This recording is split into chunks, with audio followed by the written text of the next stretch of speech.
The pounding on my front door was what pulled me from the quiet of the house. It wasn't a polite knock. It was a frantic, angry banging that rattled the old wood in its frame. I set my glass of iced tea down, my heart suddenly thudding against my ribs. I made my way through the cool, dim hallway, the sound growing louder, more insistent, with each step. When I opened the door, the humid savanna air hit me like a physical blow. She was on the top step, her face a mask of fury. Tarun. Her knuckles were white where she gripped her phone, and her perfectly styled hair seemed to vibrate with the sheer force of her rage. Behind her, just a step down, was my son, Cole. His jaw was set tight, his eyes locked on mine, filled with a mixture of hurt and disbelief that cut me deeper than any angry words ever could. "What the hell did you do?" Tarun demanded, her voice sharp and high, slicing through the afternoon quiet. She didn't wait for a greeting, didn't give me a chance to speak. "The venue, the catering, everything. It's all gone. Do you have any idea what you've done to us?" I looked past her, to my son, my only child, Cole. I started, but he just shook his head slowly, silent, devastating message passing between us. "You sabotaged our wedding, Mom," he said, his voice quiet but heavy with accusation. "Why?" The question hung in the thick, heavy air between us, a storm cloud about to break. And all I could think was that just a few hours earlier, the world had made perfect sense. Just hours earlier, the morning had been perfectly ordinary. I was in my design studio downtown, sketching trim options for a client's coastal home. Sunlight, warm and golden, spilled through the tall front windows, illuminating the dust motes dancing in the air. The smell of graphite and fresh paper was a familiar comfort, the quiet hum of the air conditioner a soothing backdrop to my work. My life was ordered, elegant, and predictable, just like the spaces I designed. The centerpiece of that order, the sun around which my world orbited, was Cole's upcoming wedding. It was more than a celebration. It was the culmination of everything I'd ever wanted for him. A beautiful bride, a promising future, a life filled with joy. I had poured myself into the planning, not to control it, but to ensure it was flawless. The venue was a historic mansion draped in Spanish moss. The caterer was the best in Savannah. The flowers were being flown in from Holland. Every contract, every invoice, bore my signature, a $96,000 testament to my love for my son. My phone lit up on the corner of my desk, vibrating silently. An unfamiliar number. I almost let it go to voicemail. I was in a creative flow, the lines of a custom mantelpiece taking shape under my pencil. But something, a flicker of instinct, a premonition I couldn't name, made me reach for it. I swiped to answer, tucking the phone between my ear and shoulder. "This is Maricel Hayes." "Mrs. Hayes." The voice was clipped, efficient, female. "This is Melissa from Horizon Credit Recovery. We're attempting to reach a Tarun Bellamy in regard to an outstanding balance. Your number was listed here as a financial reference." My pen froze midline. Cold, prickling sensation crawled up my spine, completely at odds with the warm sunlight on my skin. "I'm sorry. I think you have the wrong number. Tarun is my son's fiancé." "We're aware of that," the woman said, her tone unchanging.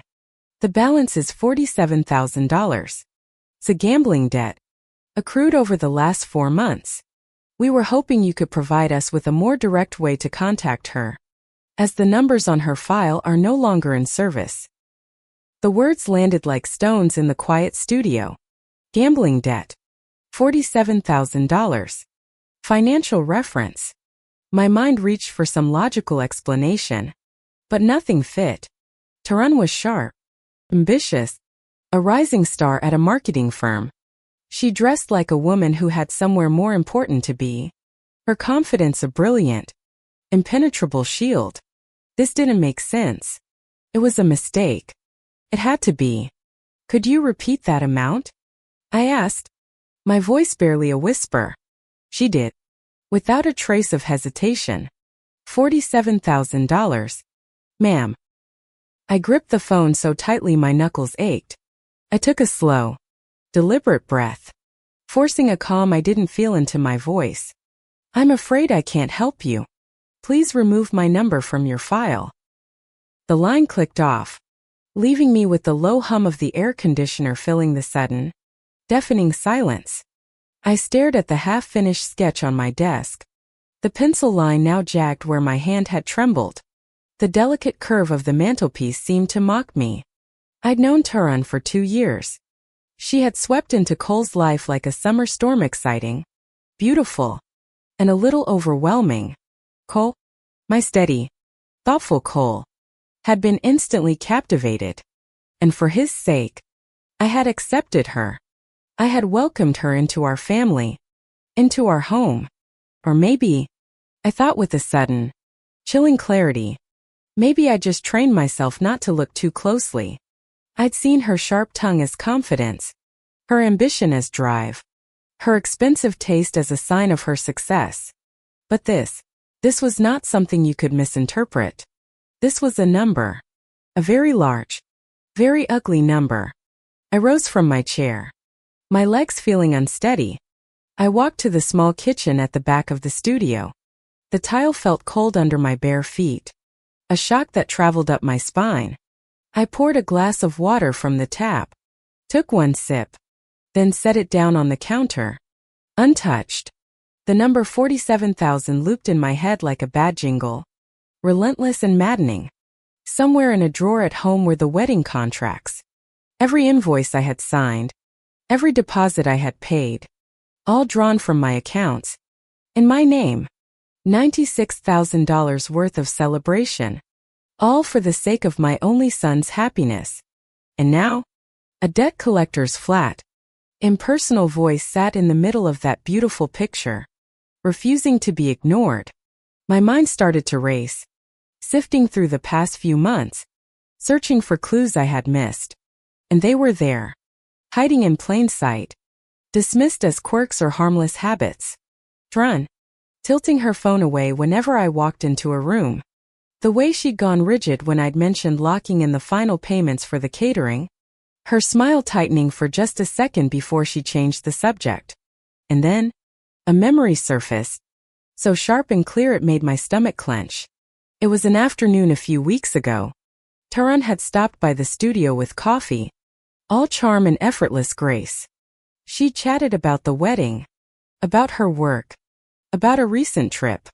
Then, as she was about to leave, she turned to me, her expression carefully casual.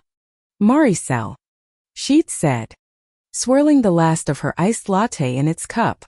This is going to sound silly, but I was wondering if you'd consider co-signing a small personal loan for me. Just a few thousand. My credit score is good, but it's not great, and I want to build it up before the wedding. It would just be a formality. Of course. I had laughed it off then. Oh, honey, there's no need for that. You and Cole are building a life together. His finances are stable. Don't you worry about things like that.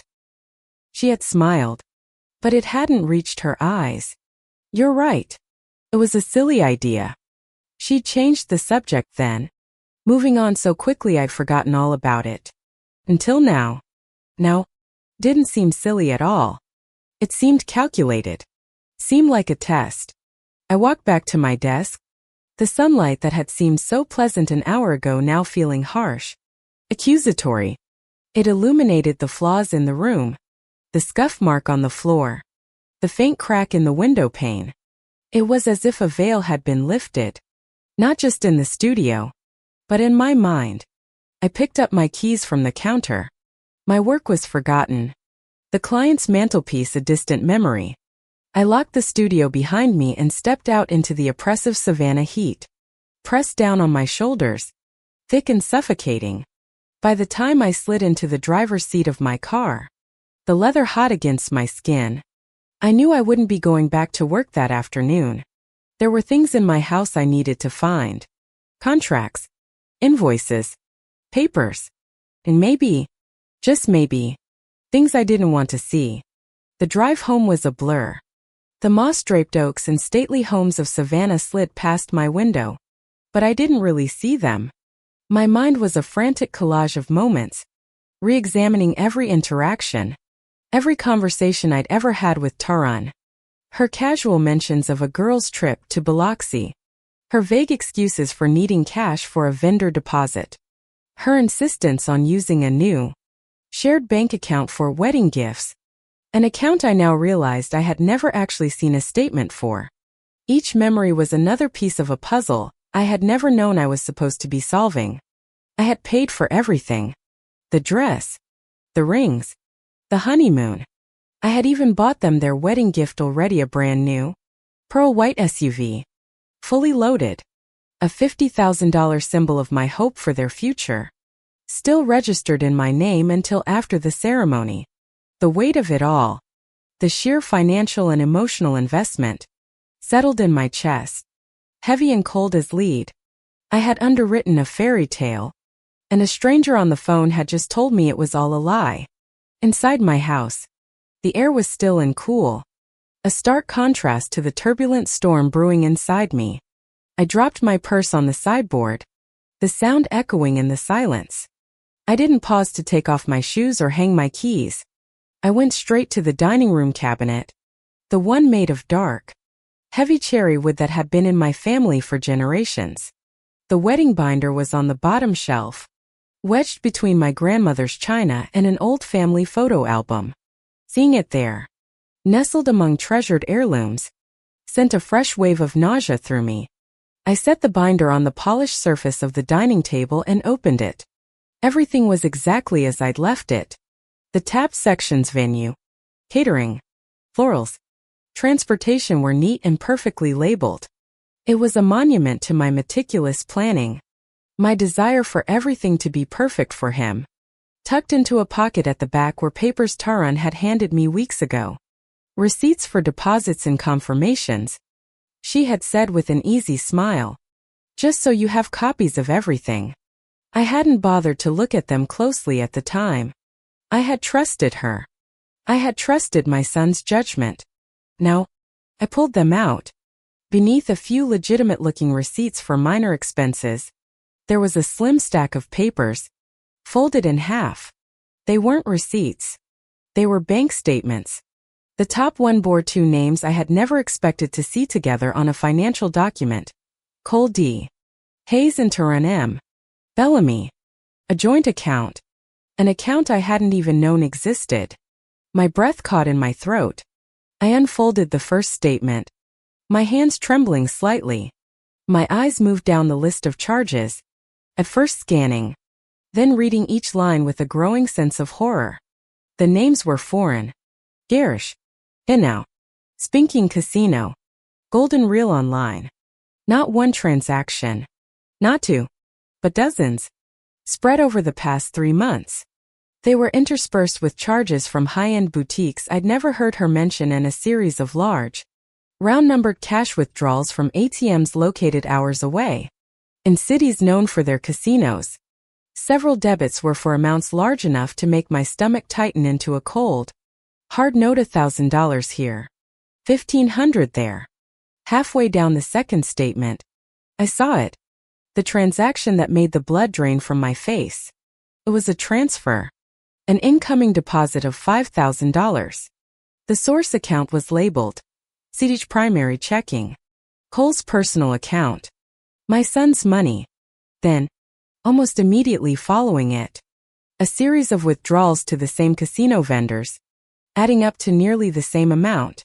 It wasn't just Tarun's money disappearing into some black hole of debt. It wasn't even money I'd given them for the wedding. Cole's own earnings, the money he worked so hard for as a young architect, were being funneled straight into the same drain. She was using him. Systematically. I sat back in my chair, the pages limp in my hands. The elegant dining room, with its crystal chandelier and silk curtains, suddenly felt like a stage set for a tragedy. It wasn't a rumor now. Not hearsay from a stranger on the phone. This was in black and white, a detailed ledger of her deception. Each line was another piece of the truth I didn't want to see. Another crack in the foundation of the life my son thought he was building. My first instinct was to call Cole. To scream. To cry. To show him the proof. But I stopped myself. He was in love. He was defensive. He would see this as an attack. Not a warning. He would find a way to explain it away. And Taran would whisper some new lie in his ear to smooth it over.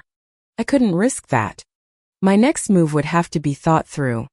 Not rushed. I stacked the statements neatly, slid them back into the folder, and closed the binder with deliberate care. The calm that settled over me was chilling, foreign. It was the calm of a surgeon before a difficult operation, the calm of a general mapping out a battle. By the time the grandfather clock in the hallway chimed 5, I knew I needed to hear Cole's voice. I needed to try, one last time, to reach him with words before I resorted to actions. Cole came by the next morning. He often did, dropping in on his way to work for a cup of my strong coffee and a quick chat. He breezed in, kissing my cheek, completely oblivious to the turmoil raging beneath my composed surface. He looked tired, I noticed, with faint shadows under his eyes I hadn't seen before. I set his favorite mug on the counter and tried to sound casual as I stirred cream into my own cup. You know, I began, my voice steady. I was thinking last night. Money troubles can take a toll on a marriage faster than people expect. I've seen couples with every advantage in the world crumble under the weight of debt. He smiled faintly, glancing at his watch. We're fine. Mom. Taran and I have everything under control. Under control. The phrase echoed the chillingly efficient voice of the debt collector. It's not about control. Honey. I pressed gently, my heart aching. It's about transparency. It's about knowing exactly where things stand before you tie your lives together legally. Mom. He cut in, his tone still gentle but with a new firmness underneath. I appreciate you worrying, but you don't have to. We're good. Taran is amazing with our finances. She handles everything. He took a large gulp of his coffee, his eyes avoiding mine. Look, I got to run. Big presentation this morning. He kissed my cheek again, grabbed his travel mug, and was out the door before I could press further. The front door clicked shut, leaving me standing in the kitchen, his words echoing in the silence. The conversation had landed like a pebble on a pond, barely a ripple, before the surface smoothed over again. He hadn't heard me. He hadn't wanted to hear me. That evening, as I was loading the dishwasher, the house unusually still, my phone buzzed on the counter. I wiped my hands on a towel and glanced at the screen. It was a text from Cole. My heart gave a hopeful leap. Maybe he'd thought about what I'd said. Maybe he wanted to talk. I opened the message. The words on the screen pulled all the air from the room. I know you're just worried, but talking to me about Taran and money felt like you don't trust my judgment. I love her, Mom, and I need you to accept that. I'd rather lose my mother than lose my wife. I stood there, the phone heavy in my hand, reading the words twice, then a third time, as if a different meaning might emerge. But there was no other meaning. The sting was sharp but familiar, like a wound reopening. It was the classic ultimatum, the blind loyalty of a man convinced he's protecting his partner, when in reality, he's protecting her secrets. I set the phone down on the cold granite. There were no more words to say. He had drawn his line in the sand. He had made his choice. And now, I had to make mine. I walked to my study, the one place in the house that still felt like mine alone. The scent of old books and lemon oil polish filled the air. I pulled open the bottom drawer of my mahogany desk, the place where I kept the most important documents. There they were. The folder of wedding contracts, venue, catering, photography, floral, each one signed in my name. I checked the totals again. The numbers stark and unforgiving. $96,000 in commitments. Beside the folder was the purchase agreement for the pearl white SUV I'd bought as their wedding gift. Still registered to Maricel Hayes. I sat at the desk, the lamp casting a narrow cone of light over the papers. My hurt was already shifting, crystallizing into something else. Something cool, clear, and deliberate. Focus. Cole was certain of his choice. He had put it in writing. If he was so certain, then I needed to be just as certain of mine. I began flipping through the contracts slowly, no longer admiring the calligraphy or the elegant logos, but reading the fine print. I noted every clause, every penalty, every deadline for cancellation. By the next morning, I had an appointment with Elias Morton. He'd been my attorney for over a decade, ever since my husband passed away. Elias was steady as a metronome and just as precise. A man who dealt in facts, not emotions. His office was a quiet, wood-paneled sanctuary from the chaos of the outside world, smelling faintly of leather and old paper. I didn't offer any preamble. I simply laid the contracts and the vehicle purchase agreement across the polished surface of his desk. He adjusted his half-moon glasses, his expression unreadable, and began to read without a word. The only sound in the room was the soft rustle of paper and the rhythmic tick-tock of the mantel clock. It took him less than 20 minutes to finish. He leaned back in his high-backed leather chair, steepling his fingers. "Maricel," he said finally, his voice calm and even. "Every single one of these service contracts is in your name as the sole signatory. The deposits and scheduled balances have all been paid from your personal and business accounts." He paused, letting the weight of his words settle. "That means you have full legal authority to modify or cancel them. Taran and Cole are listed as the beneficiaries of the services, but they have no contractual power here." "And the SUV?" I asked, my own voice sounding distant, detached. "Registered to you, titled to you, insured by you. Until you sign that title over, it's your property. You could sell it, return it, or keep it in your garage without any legal issue whatsoever." I nodded slowly, the confirmation settling into my bones like steel. It wasn't relief I felt, but a grim sense of validation. I hadn't been reckless. I had been generous. And that generosity had, ironically, become my only leverage. "The penalties," I said. It was a statement, not a question. He flipped through his notes. "They vary. Most vendors have a cancellation clause between 10 to 15% of the total service fee. Some have flat-rate fees for breaking the contract within 60 days of the event. You'd lose money. Yes, a significant amount, but you'd be saving the bulk of it." It wasn't about the money anymore. Not really. But the numbers helped solidify the scale of what I was protecting. $96,000 in wedding contracts. A $50,000 vehicle. All of it, funded out of love and trust. Now sitting like bait for someone whose secrets were worth $47,000 and counting. The money was a weapon she was using to destroy my son's future. And I was the one who had handed it to her. "Thank you, Elias," I said, gathering the papers. That's all I needed to know. He watched me, his gaze sharp with a concern he was too professional to voice. "Maricel, if there's something else going on, something you need to." "I have it under control," I said, the words tasting like ash in my mouth. I stood up, my resolve hardening with every second. When I left Elias's office, the Savannah air was thick and humid, the kind that clings to your skin and makes it hard to breathe. I drove home without the radio on, my own thoughts as loud as any song. In the dining room, I cleared the grand table, pushing aside a vase of fresh hydrangeas.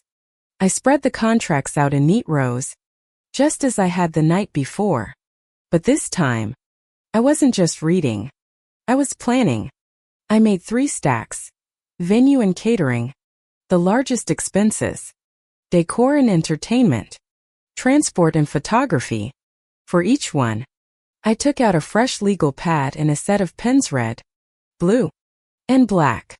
I read every clause again, marking the penalty amounts in red ink, noting the final cancellation dates in blue.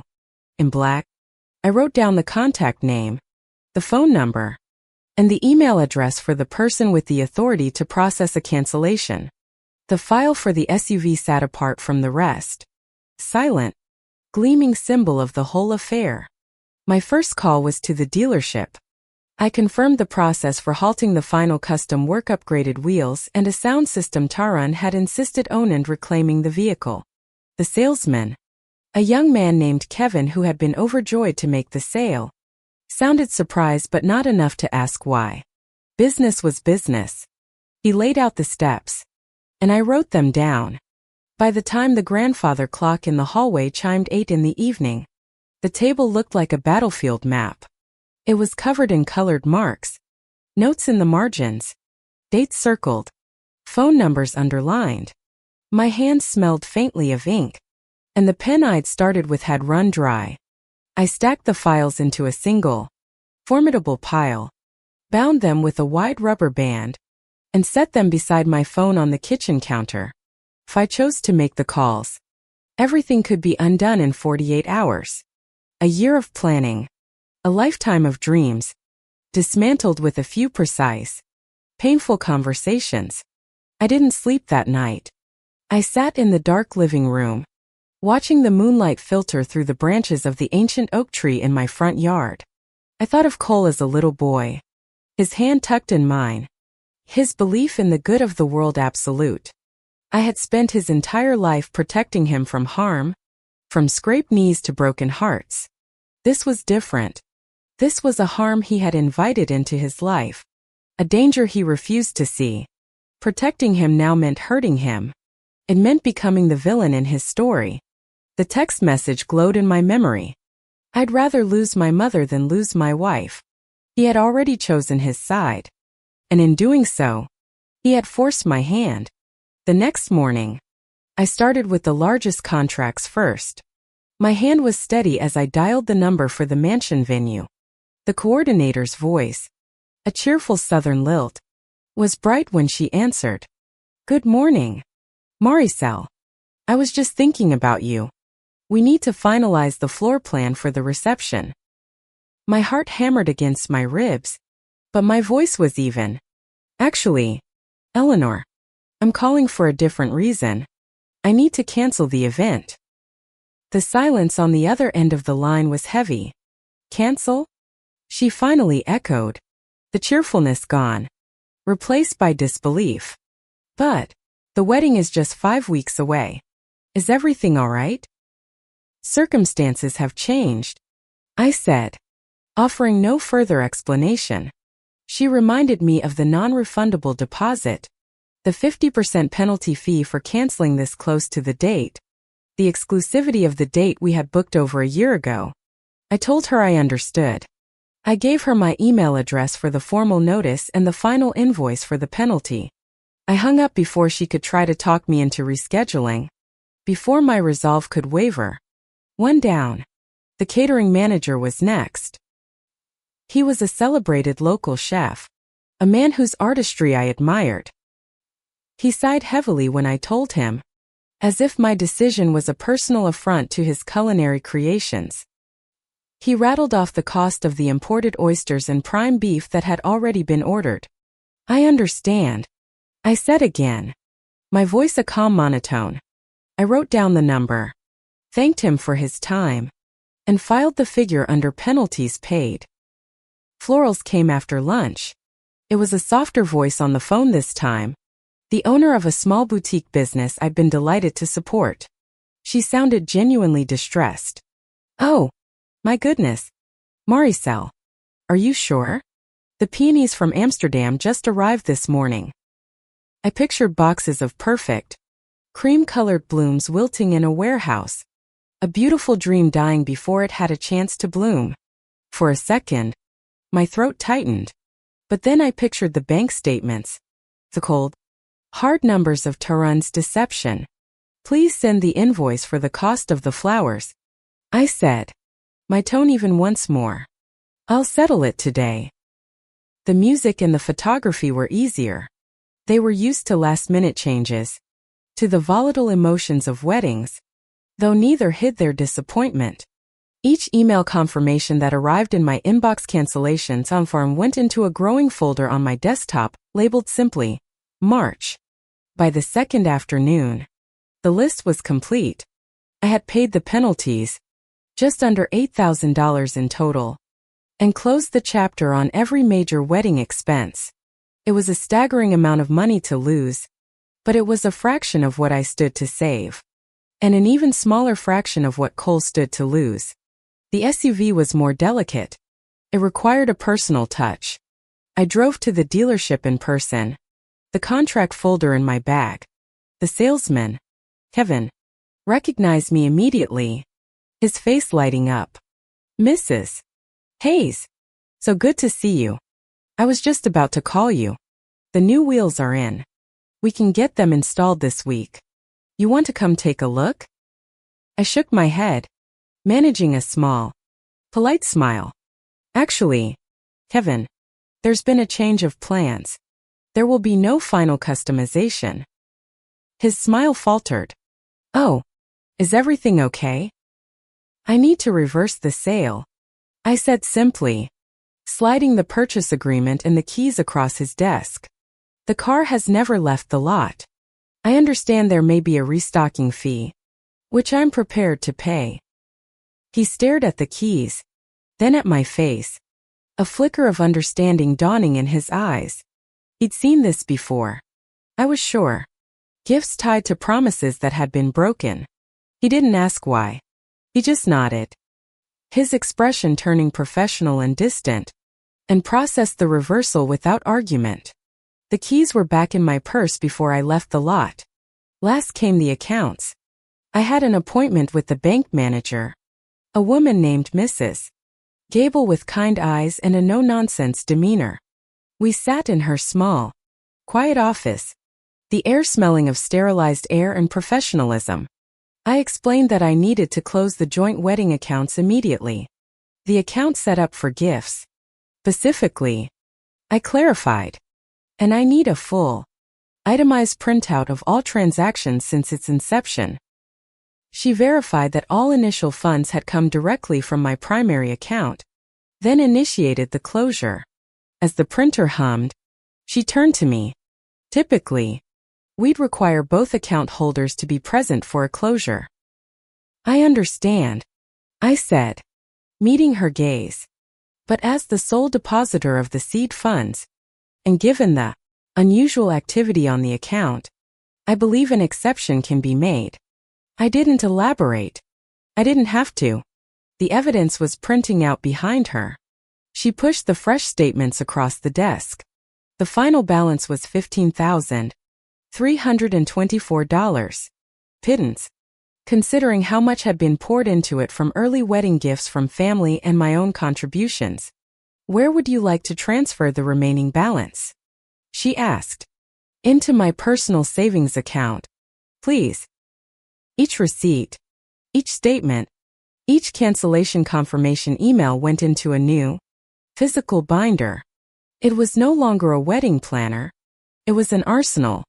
I organized everything by date and category. If the backlash came, and I knew it would, I wanted every single fact in my corner, printed in black and white. When the last paper was filed, I sat at the dining table, looking at the neatly stacked evidence of what I'd done. The room was silent, but my head was buzzing. It had taken less than 48 hours to dismantle what I had been joyfully building for over a year. There was no triumph in it, only a profound and heavy sadness. The house felt vast and empty, the silence pressing in. It was the silence of a future that had just been erased. I was standing in that silence when my phone began to buzz in the other room. The sound was jarring, violent. I walked towards it, a sense of dread coiling in my stomach. It was Cole. I let it ring, the sound echoing my own frantic heartbeat. Stop, then immediately started again. He was persistent. He knew something was wrong. After the third call, A text message appeared on the screen. Tarun just got an email from the venue. It says the booking is canceled. What's going on? Mom? Call me. I didn't call. I couldn't. What would I say? Yet, honey, I just blew up your entire future because your fiancé is a gambling addict who is systematically draining your bank account. He wouldn't believe me. He would call me a liar. A manipulator. I needed him to see it for himself. But first, he and Tarun would have to confront the consequences of my actions. I knew they would come. It was only a matter of time. It was late Saturday morning when the pounding on my front door started. I had barely made it to the hallway before I heard Tarun's voice, just as I'd imagined its harp. Hi. And already at full volume. I took a deep breath, smoothed the front of my shirt, and opened the door. And there they were. The furious fiancé and my heartbroken son. The scene played out just as it had in the premonition that had haunted me for 2 days. What the hell did you do? She demanded, shoving past me into the foyer. She was a whirlwind of outrage. Her gestures wild. Her face flushed with anger. The venue. The catering. The photographer, everyone is calling us. Do you have any idea how humiliating this is? What you've done to us? Cole's eyes were locked on mine, pleading. Mom, just tell me why. There has to be a reason. I stepped aside, staying in the doorway but leaving a clear space between us. I would not let them corner me in my own home. I kept my voice low and steady, a stark contrast to Tarun's hysterics. I canceled contracts that I paid for.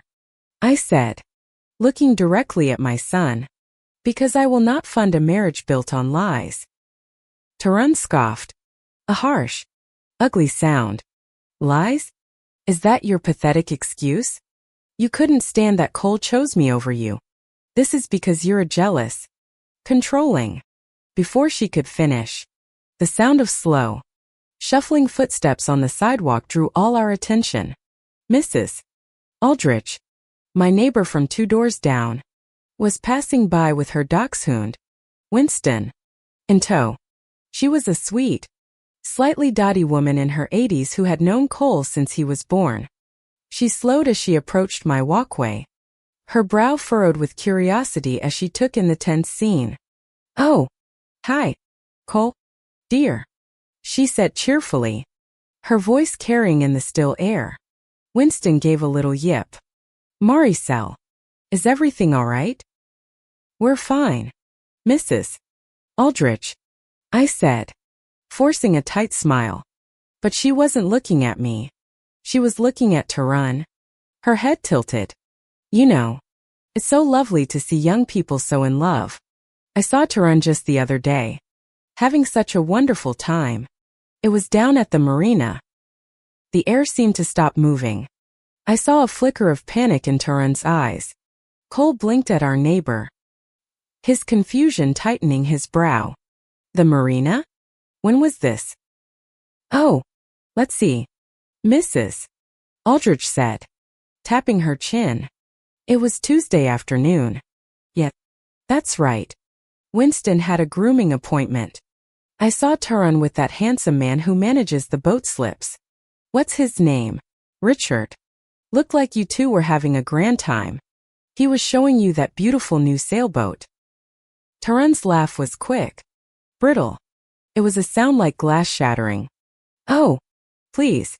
You must be mistaken. I was at a fittings appointment for my wedding dress all day Tuesday. Mrs. Aldrich, bless her simple, honest heart, just tilted her head again. No, dear. I'm quite sure it was you. You were wearing that lovely yellow sundress. I remember thinking how it brought out the color in your eyes. She gave a little wave, oblivious to the bomb she had just detonated. Well, you all have a lovely day. And she kept walking, Winston trotting happily beside her. Cole's gaze swung back to Tarun.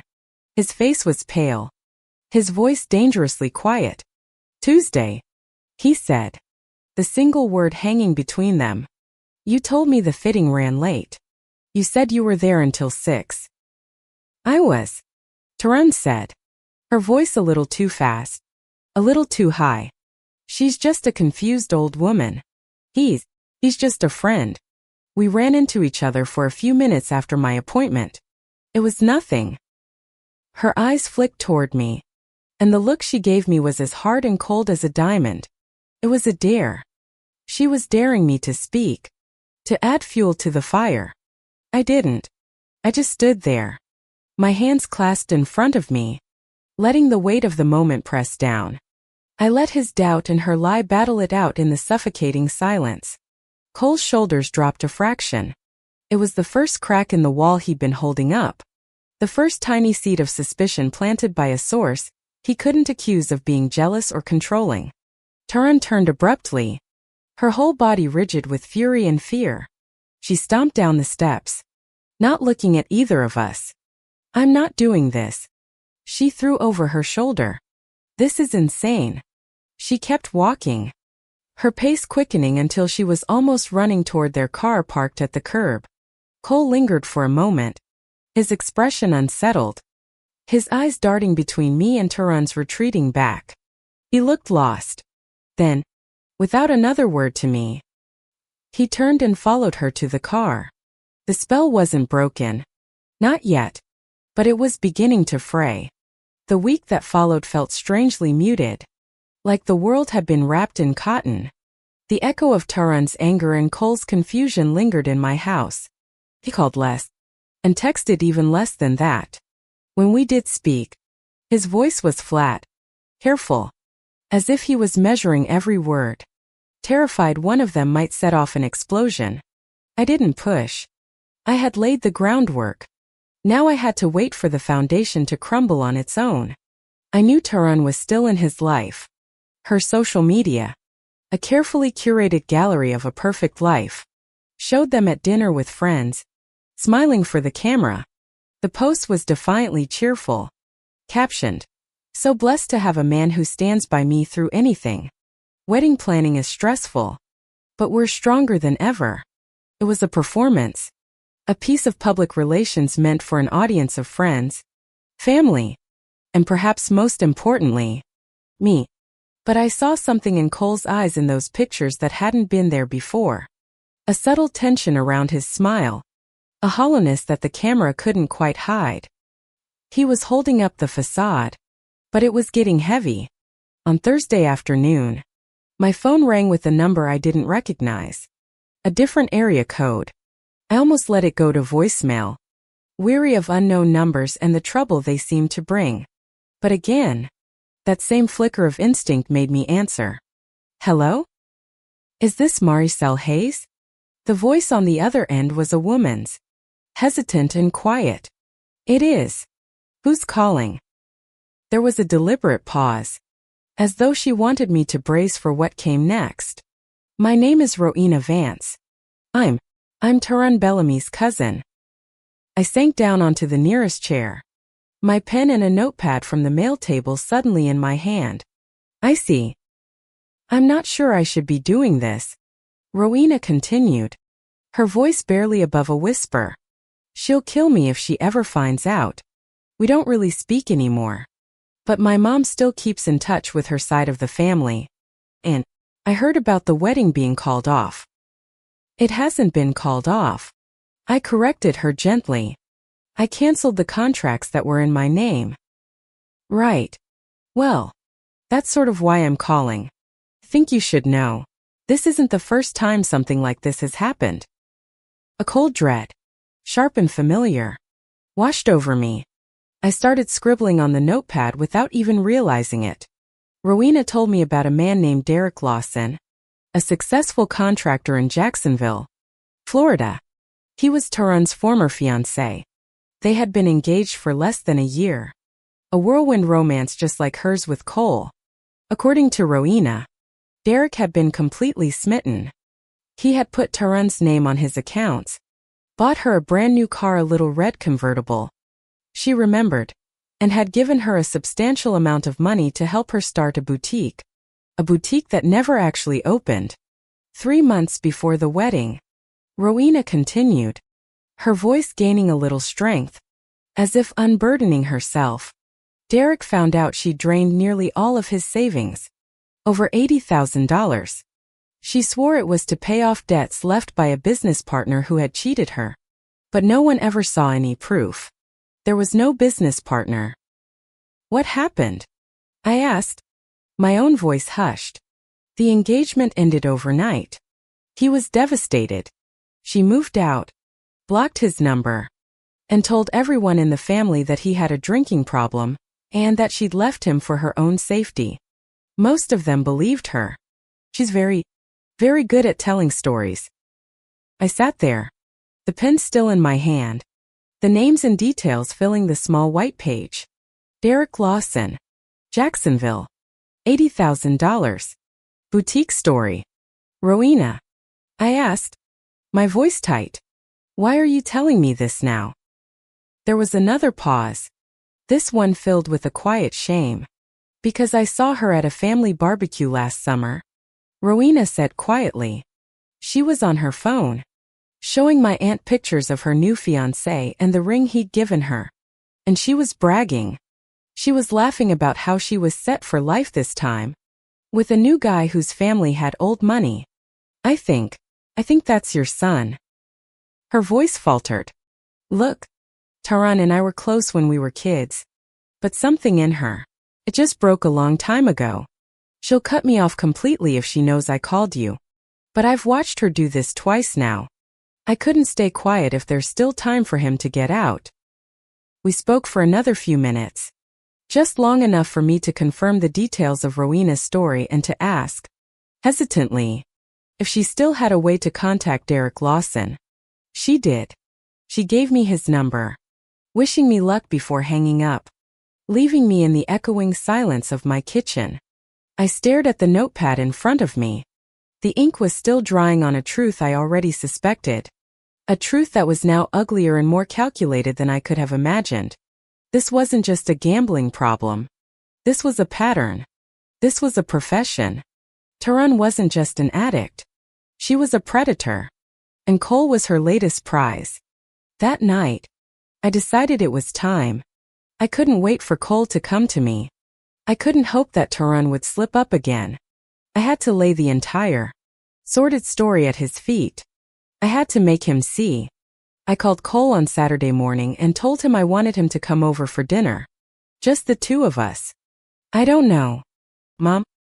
He hesitated, his voice quieter than usual. Things are still tense. I know, I said, keeping my tone warm, gentle. No pressure. That's why we should talk. No fighting. I just want to make you your favorite meal. Roast chicken. We don't even have to talk about the wedding. I just miss my son. He was quiet for a long moment. I could hear the exhaustion in his silence. Finally, he agreed. When he arrived that evening, I had set the table simply. No distractions. No fancy centerpieces. Just 2 plates. The scent of roast chicken and cornbread filling the house. It was the scent of his childhood. Of a time when things were simple. When he had believed every word I said. We ate in near silence. It wasn't an angry silence, but a heavy one. Filled with all the things we weren't saying. We talked about his work. About my garden. About the weather. The clink of cutlery against china was the only other sound between us. He looked worn out. The faint shadows under his eyes now dark and pronounced. The stress was eating away at him. When the plates were cleared, I didn't offer dessert. I brought the new binder from my study and set it down on the table in front of him. It was a simple, black, 3-ring binder. No labels. No frills. His eyes fell on it, and he immediately tensed. Mom, you promised. I'm not here to argue with you, Cole, I said softly, my hands resting on the cover. I'm not even here to tell you what to do. I'm just here to show you what I found. Not rumors. Not my opinions. Just documents. Dates. Names. And a phone number for someone you might want to talk to. I opened the binder. The first things on top were the bank statements for the joint account. I didn't have to point or explain. I just slid them over to him. He stared at the pages, his jaw tightening as he read. I watched his eyes move across the columns, tracking the dates, the vendor names, the amounts. I saw the moment he recognized the transfers from his own account, the faint muscle twitching in his cheek. He didn't interrupt. He just read. His knuckles white where he gripped the edge of the papers. The cheerful names of the online casino Spin King. Golden Reel looked obscene under the warm light of my dining room chandelier. When he finally looked up from the statements, his face was pale, his expression unreadable. "This is a lot," he said, his voice hoarse. "But it could be a mistake. Or maybe she's just bad with money. It doesn't mean." "Turn the page," I said softly. The next section was my notes from the call with Rowena. I had transcribed everything I could remember, keeping it factual, devoid of emotion. Derek Lawson, Jacksonville. Engaged 2022. Boutique investment fraud. $80,000 plus. I included the details about the fake business partner, the lies Turan had told her family, and the chilling quote about him being set for life. He read my note slowly, his brow furrowed in concentration. He shook his head. A small, involuntary motion of denial. "This is hearsay. Mom. It's her cousin. You don't know if they had a falling out. This is some kind of revenge." "You're right," I said. "You don't know. Which is why you should turn to the last page." Tucked into a plastic sleeve at the very back of the binder was a single sheet of paper from my notepad. On it, I had written just two things: a name, Derek Lawson, and a phone number. I pushed the binder towards him. "He lives in Jacksonville. He's a contractor. Rowena said he was devastated but that he's a good man. You don't have to believe me. You don't have to believe a cousin she doesn't speak to. But maybe you should believe the man who lived through it." The silence stretched, thick and heavy, as he kept his eyes on the papers. He wasn't looking at me. He was looking at the architecture of the life he thought he was building, and seeing, for the first time, the fatal cracks in its foundation, the excuses he had made for her, the small lies he had ignored, the blind spots he had chosen not to see. They were all converging on this single point. When he finally looked up, his face was a mask of anguish. The denial was gone, replaced by a raw, dawning horror. "I've noticed things," he admitted, his voice so quiet I had to lean in to hear. Stories that didn't quite line up. Times she said she was somewhere, but her phone location would say something else. She always had an explanation. Her assistant borrowed her car. The app was glitching. He trailed off, shaking his head, not in denial anymore, but in a kind of weary self-recrimination. I wanted to believe her. It was easier to believe her. "I know," I said, my heart aching for him. I didn't press. I didn't say, "I told you so." I just sat there, giving him the space to let the truth sink in. He gathered the papers into a neat stack, his hands steady now, but his eyes were distant, looking at a future that was rapidly dissolving. He slid them back into the binder. "Thank you for telling me," he said, his voice flat. He stood up, tucking the binder under his arm. I need to go." He left not long after, without another word. I watched him walk to his car. His shoulders slumped under a weight that had nothing to do with fatigue. I had given him the truth, but I had also given him a terrible burden. Now, he had to be the one to carry it. I didn't sleep much that night. I kept my phone on the nightstand, my ear tuned to the slightest buzz. I imagined him confronting her. The inevitable storm of tears, denials, and accusations that would follow. I prayed he would be strong enough. Around midnight, my phone buzzed with a single message from him. My hand trembled as I picked it up. It wasn't a question. It wasn't a cry for help. It was a statement. 3 short words that felt like an ending and a beginning all at once. It's over. I ended it. I set the phone down, the words ringing in my mind. The relief was so profound it almost brought me to my knees. It was tangled with a deep sadness for my son, for the pain he must be in. But it was done. The danger had passed. I had pulled him back from the edge of the cliff. The next morning, the calls began. The storm I had weathered with Cole was over, but the fallout was just beginning. The first call was from my sister-in-law, my late husband's sister.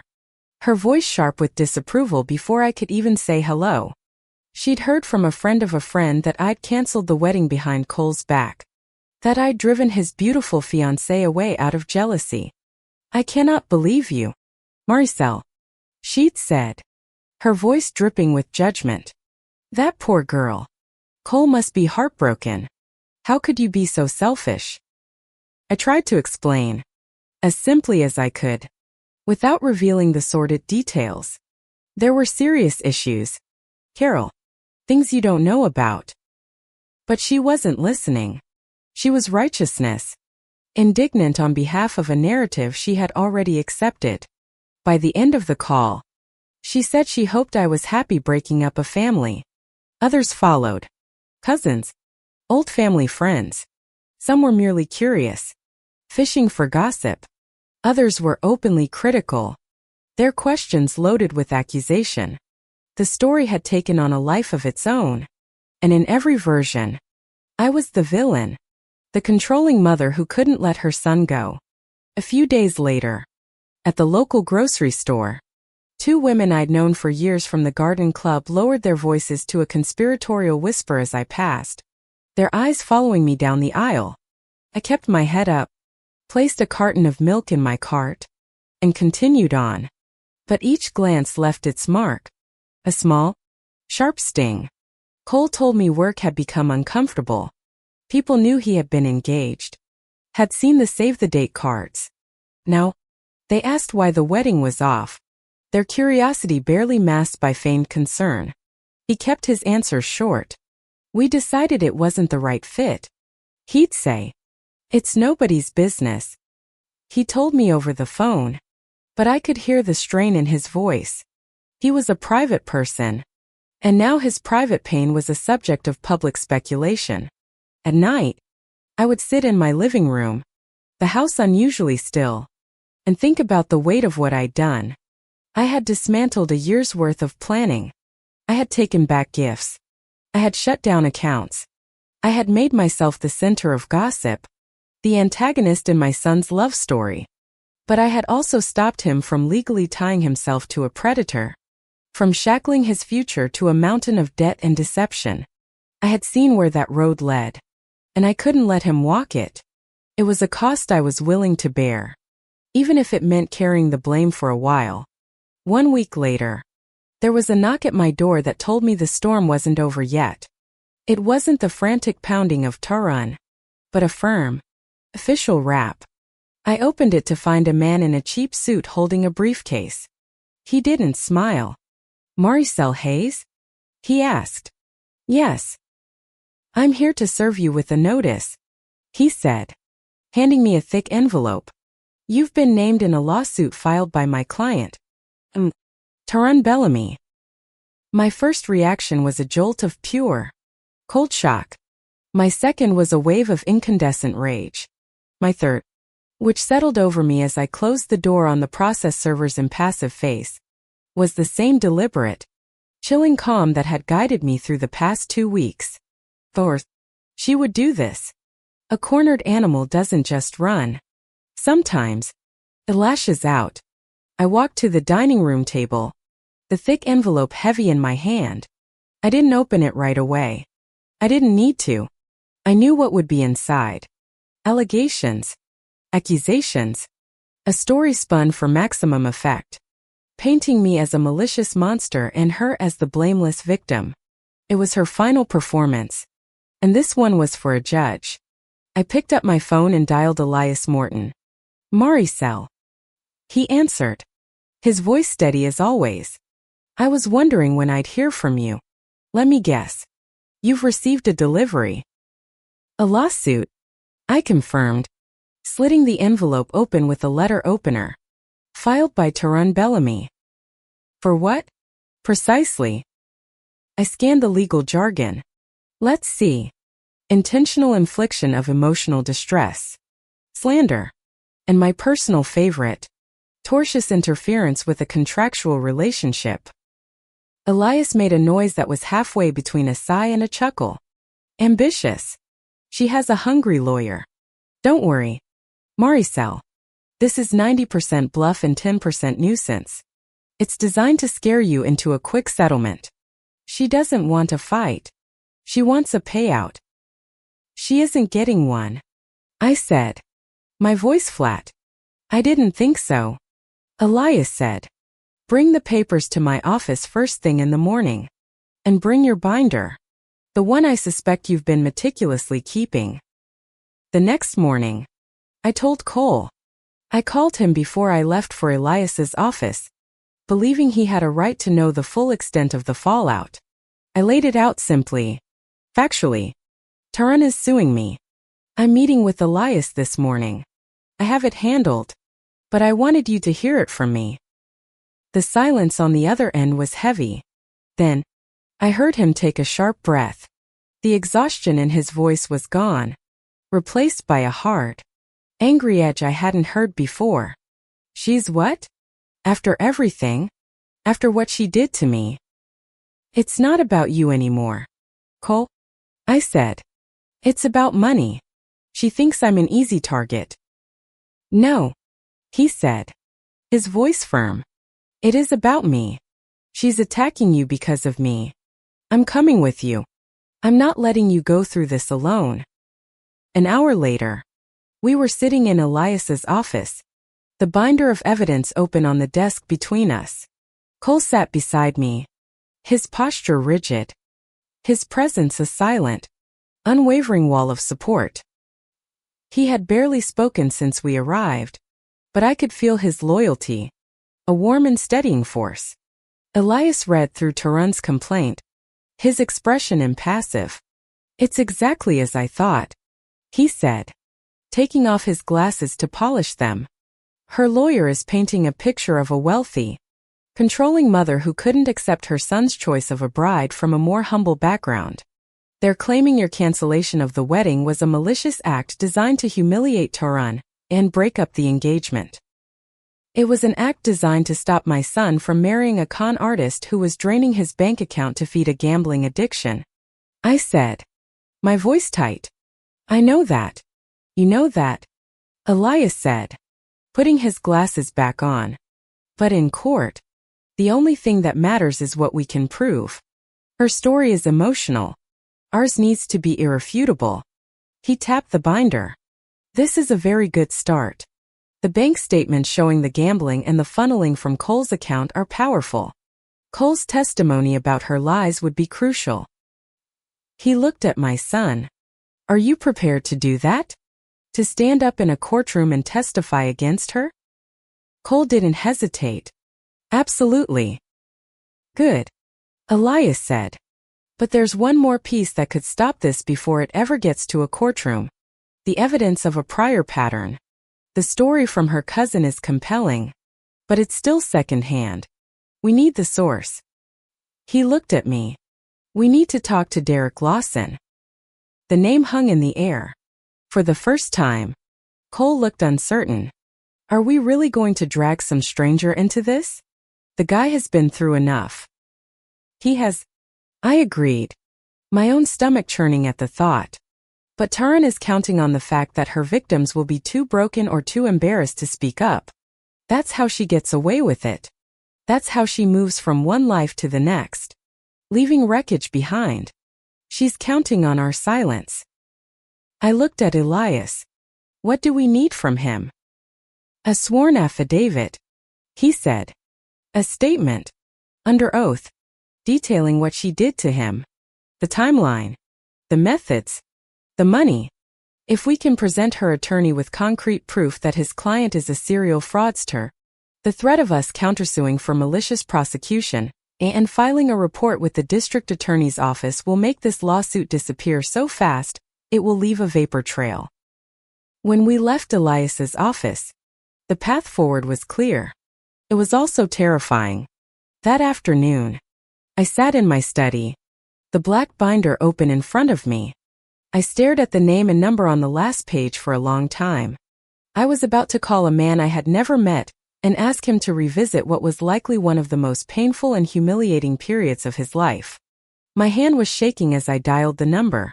It rang 3 times before a man's voice, cautious and slightly rough around the edges, answered. "Hello? Mr. Lawson," I began, my own voice unsteady. "My name is Maricel Hayes. You don't know me, but I believe we have someone in common. Tarun Bellamy." The silence on the other end of the line was absolute. For a moment, I thought he had hung up. When he finally spoke, his voice was cold as ice. "I have nothing to say about her." "Please," I said, my voice dropping. "Please don't hang up. She was engaged to my son. I have reason to believe she was doing to him exactly what she did to you. Now she's suing me for stopping the wedding. I need your help. My son needs your help." I heard him sigh, a long, weary sound that spoke of old wounds. "Lady, you have no idea what you're asking. I spent a year trying to forget that woman even exists. I lost my savings, my self-respect. I'm not digging all that up again." "I know it's an incredible thing to ask," I said, tears pricking my eyes for the first time in weeks. "But she's going to keep doing this. To other people. To other sons. Unless someone is willing to stand up and provide proof of what she is. My lawyer says a sworn statement from you would be enough. You wouldn't have to testify. You wouldn't even have to see her. You would just have to tell the truth on paper." He was quiet for what felt like an eternity. I could hear the faint sound of construction in the background, the noise of a life he had rebuilt. "She told you it was for a boutique, right?" he asked finally, his voice flat. "Yes," I whispered. "And that a business partner cheated her?" "Yes." "And when you caught her in a lie, she called you controlling?" "Yes." He let out another long breath, but this one sounded different. It was the sound of resignation, of a shared, grim understanding. "All right," he said, his voice hard. "All right, lady, I'll do it. Tell your lawyer to send me the papers. I'm not letting her get away with it again." The affidavit arrived from Derek Lawson's attorney a week later. It was a cold, factual account of Tarun's methodical deception. It detailed the initial romance, the fabricated story of the online boutique, the faked invoices, and the systematic draining of his accounts. It was our story, just with a different man's name at the top. Reading it felt like looking into a dark mirror. Elias sent a copy to Tarun's lawyer along with a letter of our own. The letter was short and to the point. It stated our intention to file a countersuit for malicious prosecution, to submit all evidence including Mr. Lawson's affidavit to the district attorney for a criminal fraud investigation, and to subpoena Tarun's personal financial records. We gave them 48 hours to withdraw the lawsuit. It took less than 24. Tarun's lawyer called Elias. His tone no longer aggressive but conciliatory. The lawsuit was being dropped. Effective immediately. There was no apology. No admission of guilt. She simply vanished from our lives as quickly as she had appeared. She was a ghost who had haunted our house. And now, the haunting was over. By summer, the sharp edges of the whole ordeal had begun to wear down into a dull ache. Cole had paid off the last of the debts tied to the joint accounts and closed them for good. He had taken on extra shifts at his architecture firm, picked up freelance work on the side, and poured his energy into his career. For the first time in months, I could hear a real ease in his voice when we spoke, the heavy weight of suspicion and heartbreak finally beginning to lift. He didn't rush into anything new. The woman he'd started seeing worked in the same building, an art gallery curator he'd known casually for years. Her name was Clara. They met for coffee, walked along the river after work, and kept it simple. He told me there was no timeline, no pressure, just conversation and fresh air.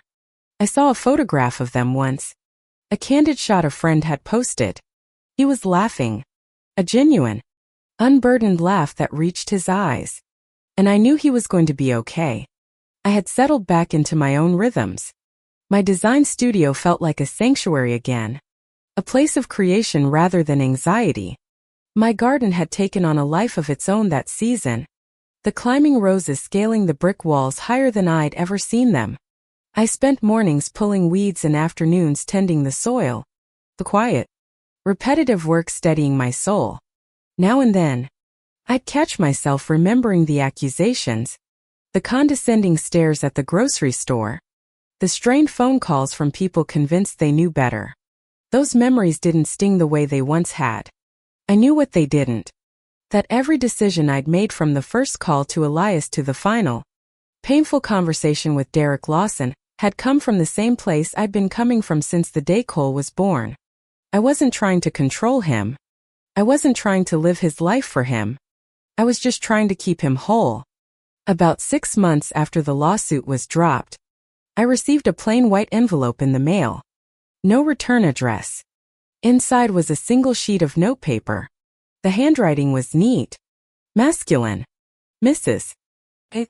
The note began. I wanted to thank you. Your call forced me to confront something I had buried for a long time. Last month, I used the affidavit I signed for your lawyer and filed a formal fraud complaint against Turan with the Florida State Attorney's Office. I heard from the investigator last week. Turns out I wasn't the only one. They've found 2 other men in 2 other states. They are building a case. I don't know if anything will come of it, but it's not just my story anymore. It's ours. Thank you for making me speak up. Derek Lawson. I folded the note and placed it in the back of the black binder. The final piece of the story. The story for us. At least. A year later, I was on a business trip in Dallas. I was in the lobby bar of my hotel, waiting for a client, idly scrolling through emails on my phone.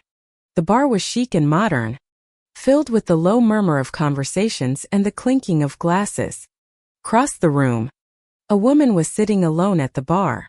She had dark hair, elegantly styled, and was wearing a simple but expensive-looking silk dress.